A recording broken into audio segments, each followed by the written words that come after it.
اور شراب تمام گناہوں کی جڑ. اور گناہ بھی ہیں لیکن وہ گناہ اتنے اثر انداز نہیں ہوتے جتنا کہ شراب جیسا گناہ یہ اثر انداز ہوتا ہے انسان پر.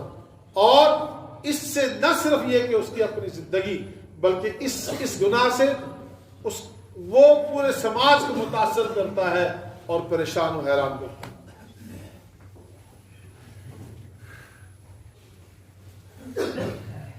اس لیے قرآن نے کہا انما الخمر والمیسر والانصاب والازلام رجس من الشیطان من عمل الشیطان فاجتنبوہ لعلکم تفلحون.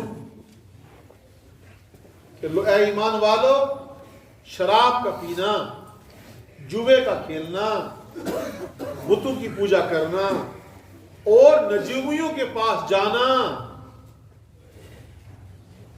یہ 4 ایسے خطرناک عمل ہیں جس کو شیطان کے خطرناک تیر سے تعبیر کیا ہے. یہ ایسے تیر ہیں جو شیطان کے اپنے تیر ہیں. ان تیروں کے ذریعے سے شیطان شکار کرتا ہے. ہمارے یہاں اللہ ہمیں معاف کرے، ہمارے معاشرے میں جو شراب کا بڑھتا ہوا رجحان ہے، کس کس مرض کو رویا جائے، کس کس پریشانی پہ بات کی جائے، کس کس داغ کو دھویا جائے اور کہاں کہاں پیبند لگایا جائے.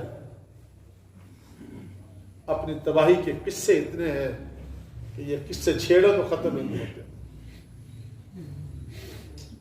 ہمارے بچے، نوجوان بچے اور ہمارا پڑھا لکھا معاشرہ، اور اسے چھوڑیے بات اس سے بھی آگے ہے کہ ہمارے گاؤں اور دیہات کے وہ لوگ جو غربت کی سطح سے بھی نیچے ہیں، ان میں بھی یہ بیماری سرایت کرتی جا رہی ہے. وہ بھی شراب پیتے جا رہے ہیں. کون فکر کرے گا؟